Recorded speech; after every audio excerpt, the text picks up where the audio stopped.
Bonjour à tous, je suis Mascarade et vous regardez un nouvel épisode de 5 minutes d'histoire. Vous connaissez sûrement Attila, vous connaissez certainement Gengis Khan, mais connaissez-vous Timur-Lenk ?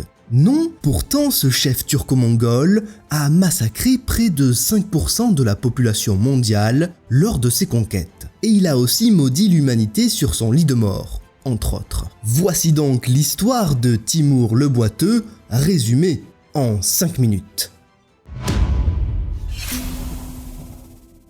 Le petit Timur naît le 8 avril 1336, pas loin de Samarcande, aujourd'hui en Ouzbékistan. Et selon une légende, il a les poings serrés et immaculés de sang à la sortie du ventre de sa mère. Comme Gengis Khan, ça annonce la couleur. Son père est le chef de la tribu nomade des Barlas, des bergers turco-mongols et converti à l'islam. Sa jeunesse est rude et violente, il perd notamment l'usage d'une jambe, mais malgré ça, Timur s'avère être un combattant habile et un grand cavalier. On le surnomme alors Timur-Lenk, qui signifie l'homme de fer boiteux. Plus tard, il perdra également un œil, un bras et un testicule, des blessures graves qui expliqueront peut-être son tempérament colérique et, sanguinaire.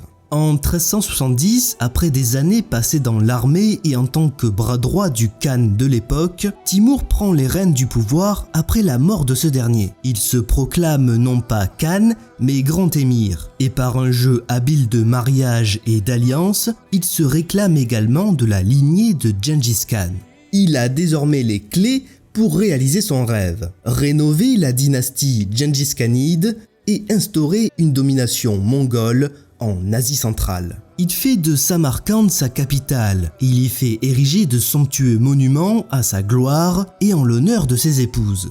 18 épouses il aura le gars, ça en fait des palais. Il part alors à la conquête de l'Asie centrale, épaulé par ses fils et à la tête d'une immense armée. On dit que là où Attila passe, l'herbe ne repousse pas, mais là où Timur passe, les têtes ne repoussent pas. Vous allez comprendre pourquoi. Timur, ou Tamerlan comme on l'appelle par chez nous, utilise la terreur comme instrument de guerre et fait preuve de cruauté à l'égard des populations vaincues. C'est simple, toute ville qui lui résiste est anéantie. Son armée pille, assassine, viole et crame tout sur son passage, ne laissant que des champs de ruines derrière elle. Tamerlan fait exécuter tout le monde, hommes, femmes, enfants, sans distinction. Seuls les artistes, les savants et les religieux sont épargnés et envoyés à Samarcande, qui devient de fait une grande ville intellectuelle et culturelle. Pour dissuader ses ennemis, le chef turco-mongol a une méthode infaillible. Il laisse à l'entrée des villes des montagnes de corps humains et de têtes décapitées mêlées avec du mortier, des pyramides de crânes ou des minarets de crânes, comme les décrivent les historiens. Ces monticules de crânes, ruisselant de sang et de boue, jalonnent ainsi le parcours du terrible conquérant.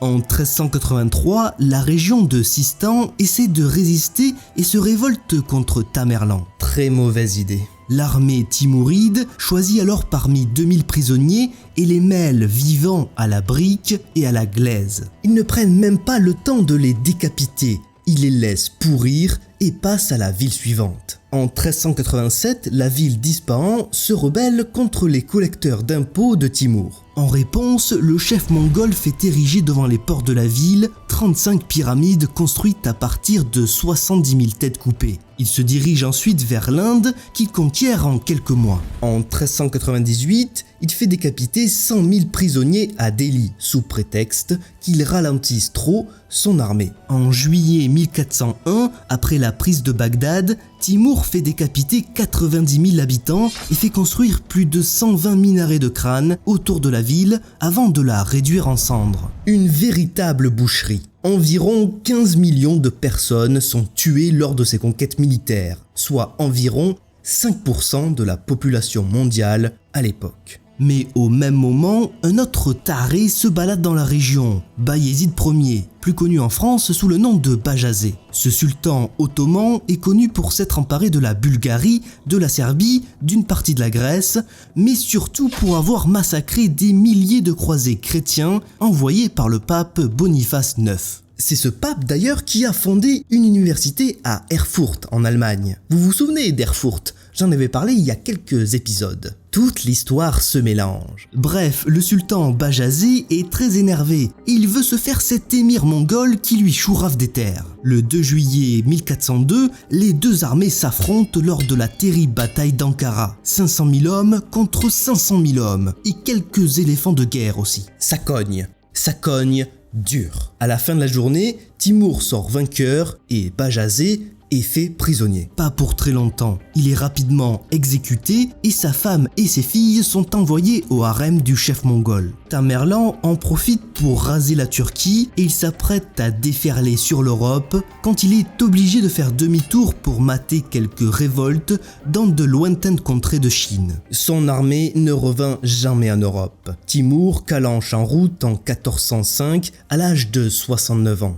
Après sa mort, ses descendants se disputent le pouvoir et finalement c'est son plus jeune fils, Shahrukh, qui prend la tête de la prestigieuse mais fragile dynastie timouride. Celle-ci disparaîtra en 1507 sous l'hégémonie de l'Empire ottoman. Tamerlan est enterré dans un splendide mausolée à Samarcande où il fit graver sur son sarcophage une terrible malédiction. Lorsque je reviendrai à la lumière du jour, le monde tremblera. Oui, alors dit comme ça peut faire marrer. Mais il se trouve que dans la nuit du 22 juin 1941, où un médecin soviétique exhuma le corps de Tamerlan, Hitler lança l'opération Barbarossa contre l'URSS. Et le monde trembla. Le corps du conquérant fut redéposé dans sa tombe en novembre 1942, quelques jours avant la victoire soviétique à la bataille de Stalingrad. Troublant, non ? Et ainsi se termine l'histoire de Tamerlan, ou Timour le Boiteux. Bon, je vous ai caché un truc. Sur la tombe de Tamerlan, il y avait une autre phrase bizarre de gravée. Si l'abonnement et le commentaire ne sont pas pratiqués sous cette vidéo,